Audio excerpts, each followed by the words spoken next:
Howdy folks, Dave here at Thunder Mesa Studio, where this time out we're going to be building another structure for the Gruesome Gulch layout. Even in a haunted ghost town, you can't really run steam engines without water, so I'll be building a dilapidated old water tank to stand here next to the Gruesome Gulch depot. As a starting point, I'm going to be using an old craftsman style kit for the Barren Flats water tank from Trains of Texas. And even though this kit is out of production, it shouldn't be too hard to replicate what I'm doing here because, like I said, this is an old school craftsman style kit, which means no laser cut parts and just basically a box full of scale lumber. The most valuable thing in the kit really are the full-size scale elevation drawings that it comes with, which gives me a good idea how big the finished model is going to be and where all of the parts and components are going to go. With any craftsman kit like this, you want to take a minute and familiarize yourself with all the parts and the scale lumber it might come with.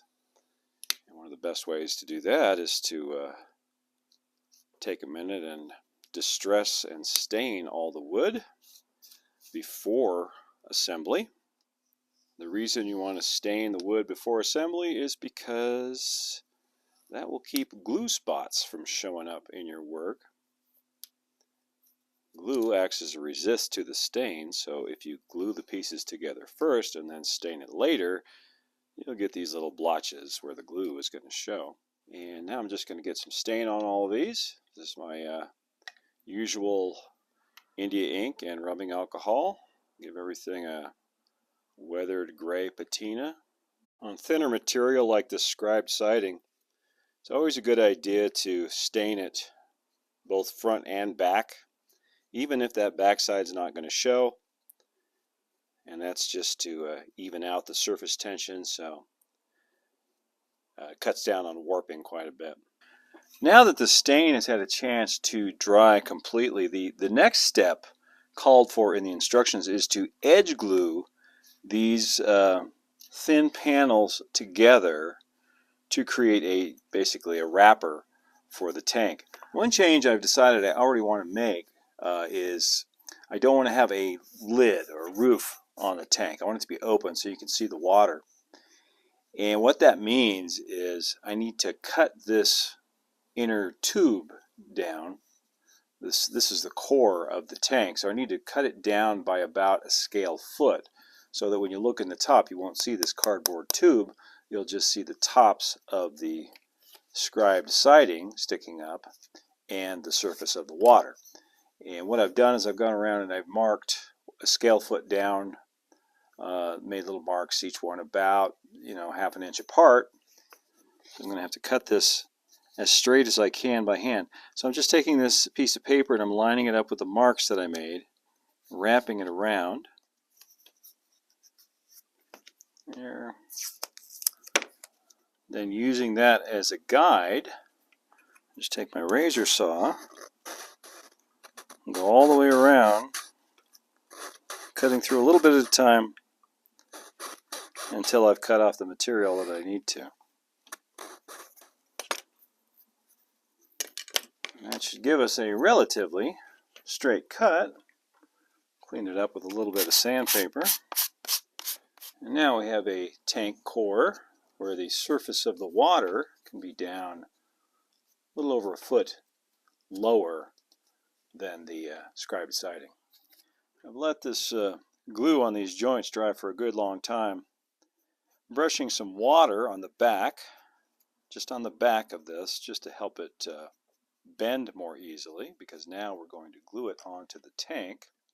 And I want to apply some white glue to this tube,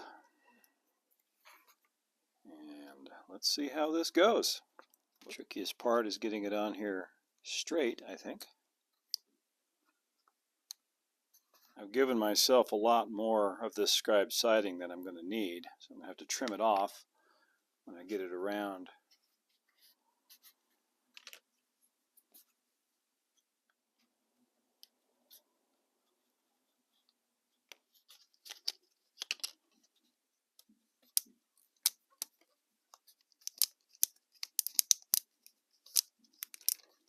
And now, once again, wait for everything to dry. While I wait for that to dry, I'm going to go ahead and build the vents for the stand that's going to stand on. And it gives you these nice scale elevation drawings. Okay. Let's see.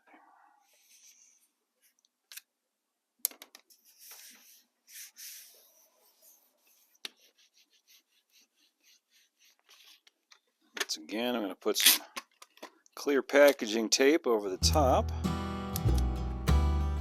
There we go. Now I can cut the pieces that I need, start gluing them up. According to the instructions, these are 10 by 10s.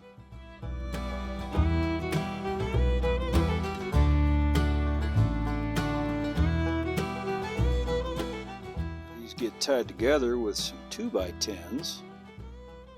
The top and the bottom, and as cross braces.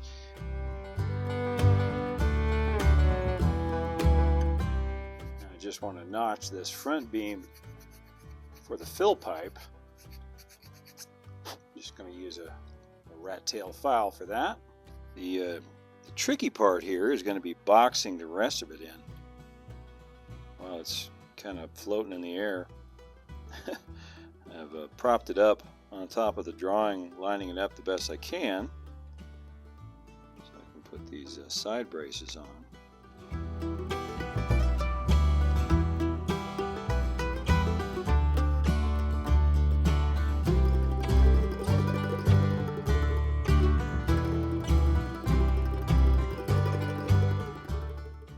Flip it over, and same thing for the other side.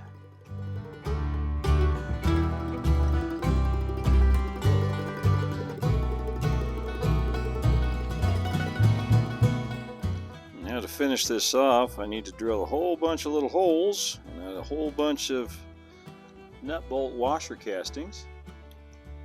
These look like about 2-inch bolts, I'm guessing. Dab of cyanoacrylite on the end of each one, and in they go. Boy, that makes things look better, doesn't it? The floor of the tank is octagonal, and once again, helpfully, there is a scale drawing of the floor. It's pretty easy to lay it out. This is some 9-inch wide scribed material that's provided in this kit for the floor. And this octagon gets 4 4x8 stringers on the underside. The only thing tricky about this is that these pieces have to be cut at an angle to match the angled sides of the octagon.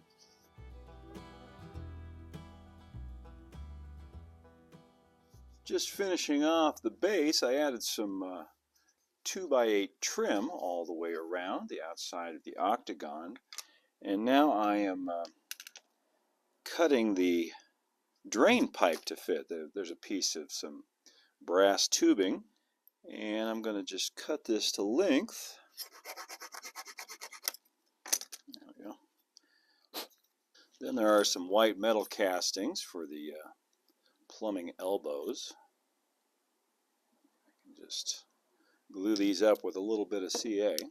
I've drilled a hole in the center to receive the other end, and now I'm going to get some of that dark brown paint on this. While we wait for the paint to dry on that pipe, I think we can see how we did on the tank. That's not bad. A little light sanding down along here along the bottom. Maybe some of these joints will be good to go. Alright, that turned out pretty good. Now before I start adding the bands to the tank, I actually wanted to get a coat of paint on here. I want to give it sort of a weathered paint job, like the paint is old and chipping off. I'm using some Apple Barrel Chocolate Bar, which is basically a dark red, a little darker than barn red. And I'm using my stippling brush or stencil brush, and I'm just tapping the paint on like this. Notice I'm applying it more heavily towards the top of the tank and lighter towards the bottom because I envision more of the paint being worn away down towards the bottom. Well, that doesn't look like much yet, but this is only the first step. Now I want to take my sandpaper, go back and take an awful lot of that paint off. I can also go over it with the flat edge of my hobby knife. It gives it a nice cracked and weathered look. Again, I want to remove a lot of the paint down here around the bottom third of the tank. Also want to remove a lot of the paint along the top rim. That's going to be open to the weather up there. And now I want to go back over all of it again with my original alcohol and India ink stain. Darken everything up, particularly down here along the bottom. Get back into those grooves between the boards.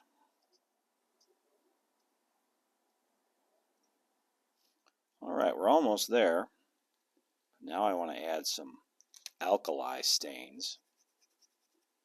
So I'm using some pure white chalk, and I'm going to mix it with a little rubbing alcohol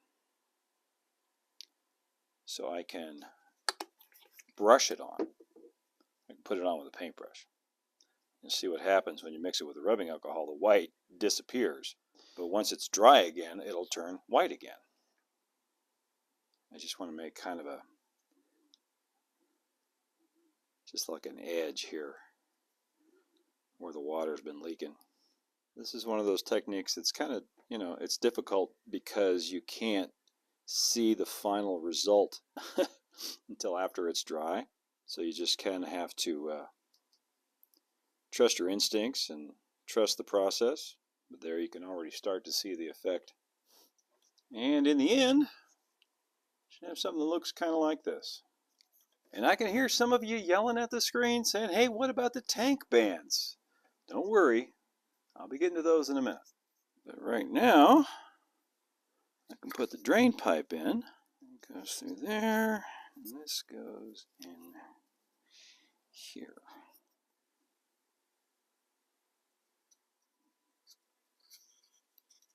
And now I can attach the tank floor to the stand, or the stand to the tank floor, as the case may be. Now I'm making marks for the locations of the tank bands. There are 6 bands, and the kit comes with some monofilament to use to make the hoops, and I'm not going to use that. I want to have iron bands, those thicker iron bands, a little more old-timey look. For my tank bands, I'm going to use some Bristol board, which is a heavy illustration paper. Just about any heavy paper will do, I think, for this, though. So what did I say? I need 6 bands. And I want them each to be about 3/32 of an inch thick. Okay, now I'll get a quick coat of paint on these with my camo dark brown. Now I can start putting these bands on with a little bit of white glue. Dilute it with just a little bit of water, just enough to make it so I can brush it on.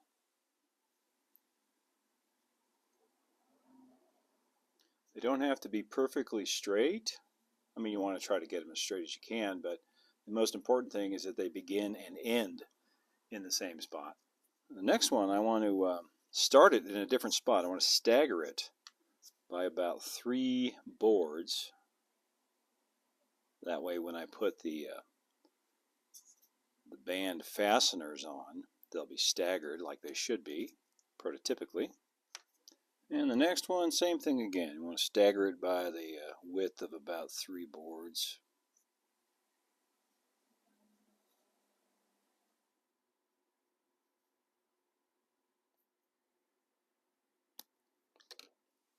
Last one.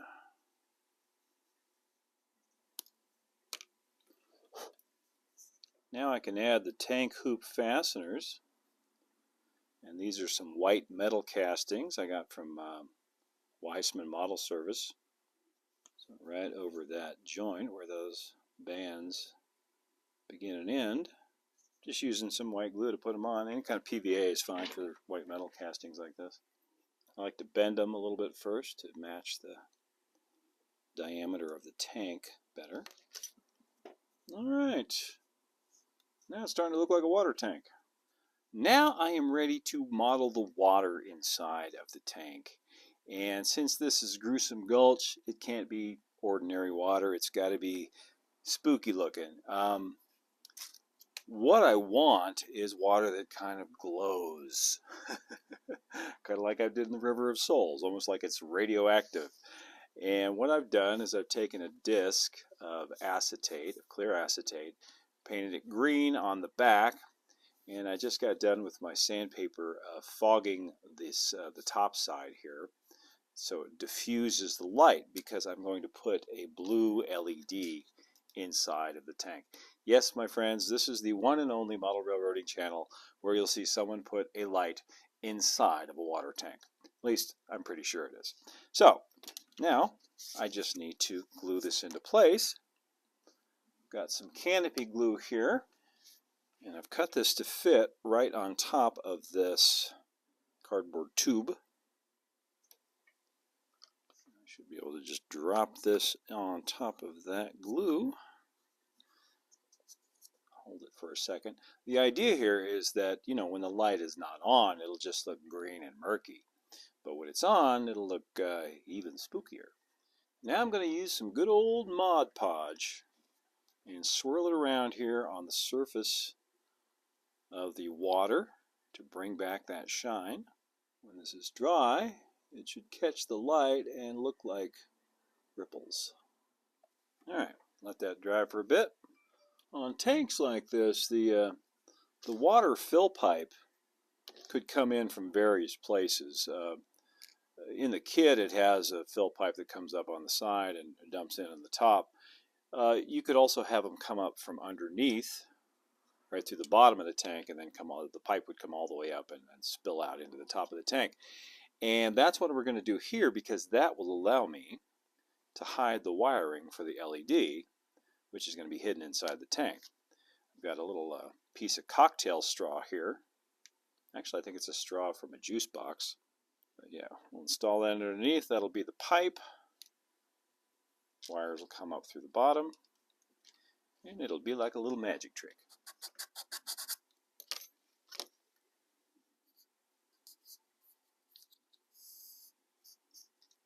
Now we feed the wires through the pipe. There they are. All the way up to the bottom. Okay. Perfect. And just a little CA to keep this where I want it.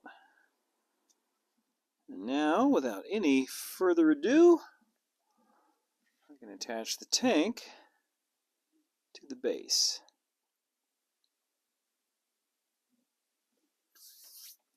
Should be about 3/8 of an inch on each side. Pretty good. Okay, on to the spout. The spout I have is a white metal casting from Weissman Model Services. This is not the one that came with the kit, but it's a nice size for a little O-scale narrow gauge tank. And I've gone ahead and built a yoke for it out of some 4x8s, and I deviated a little bit from what the kit suggested, but it's pretty close. And this is just going to mount right on here. And I just got done drilling a couple of holes through each side of these 4x8s so I can mount the spout in here. Just need to take a piece of brass wire and run it through, and that goes through a hole I drilled in this ear on the spout, right through there, and then straight through the other side. Now I've got a pair of pulleys that I can put on each side of this cross piece.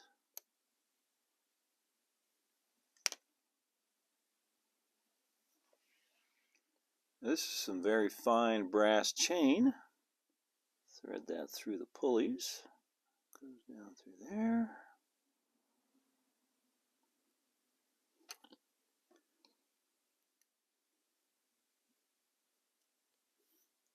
Now a tricky operation where I CA this middle part of this chain to the spout.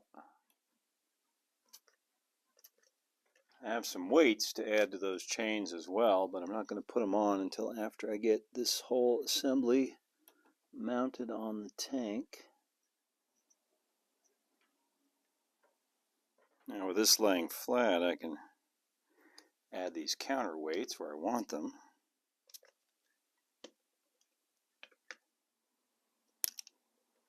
Cut out the excess. Of course, the hardest part is getting them even.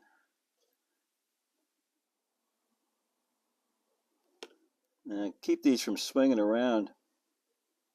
I'm going to go ahead and glue them into place. I'll use a cutoff end of the chain to make a pull for the spout, so the ghostly engine crews can pull it down and water the locomotive. And there is our finished spout. The Mod Podge up on here for the water is almost completely dry. It's still got a little bit around the edges. And I'm liking the way that's looking. But I want to add some some sliminess to the water. Some moss basically growing around the edges here. So I'm going to use a little bit of white glue. And then we take some Woodland Scenics light turf, sprinkle it over the top there. So we get the look of algae growing around the rim of the tank. I don't think you'd want to drink this water, just like any of the water in Gruesome Gulch.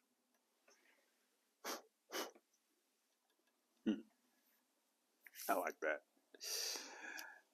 Now I want to add some active leaks on the sides of the tank here and there.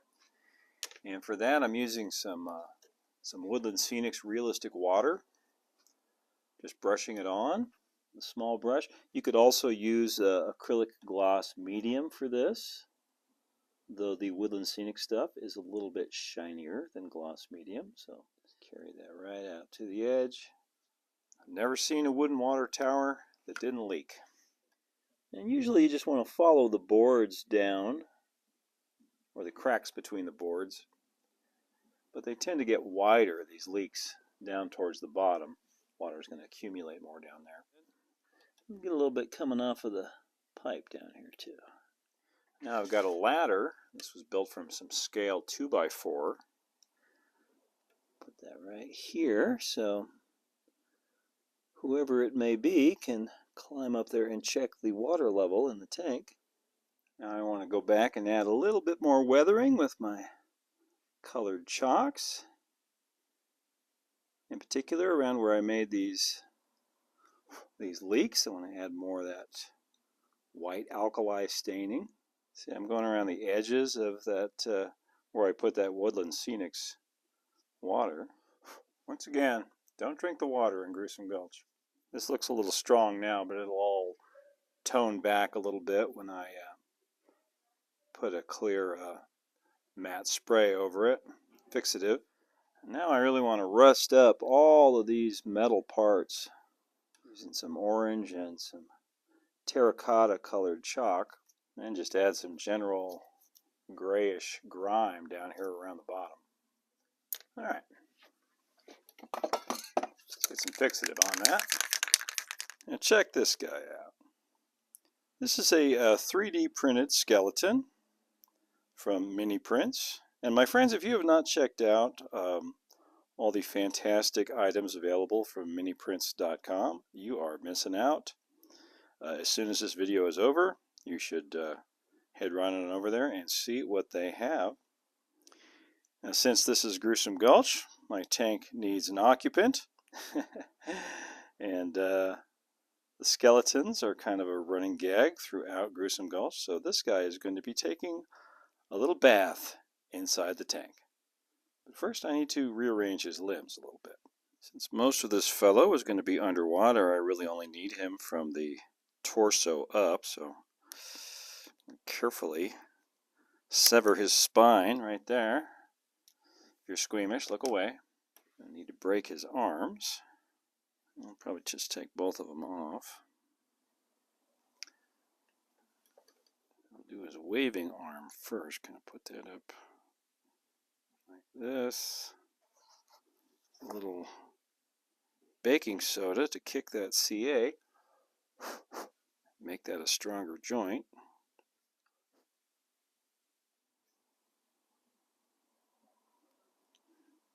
All right. There we go. Let's get him painted white. Now I want to give him just a light wash of some thinned acrylic black, just to bring out his details. All right. I think we can put this fella in now. Just a couple of dabs of CA should hold him. I decided his arm wave wasn't working quite as well as it should, so I broke it at the elbow and re-glued it in place a little bit higher up, and I think that's working a lot better. I've also soldered on some longer leads so I can attach this to the DC bus on the layout, and I think now it's time to take it over there and put it in place. I've been saving this spot for this. I've already put a hole down through the foam so I can run the wires down. I'm going to go ahead and glue this into place. Just a little bit of Eileen's tacky glue on the bottom of the legs. If I need to remove it, I can always pop it off quite easily. Okay, now I can go around back and hook up the wiring.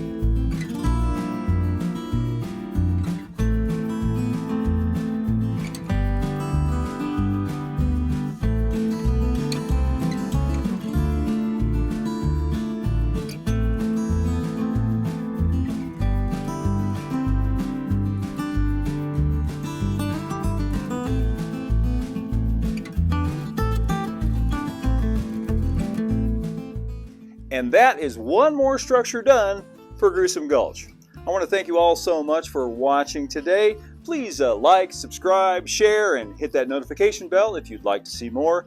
You can also follow Thunder Mesa over on Instagram at thunder.mesa and find out all that's new on the Thunder Mesa Studio website at thundermesa.studio.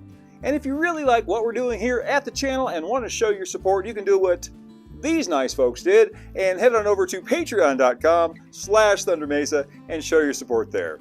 Until next time, keep moving forward, my friends. Adios for now.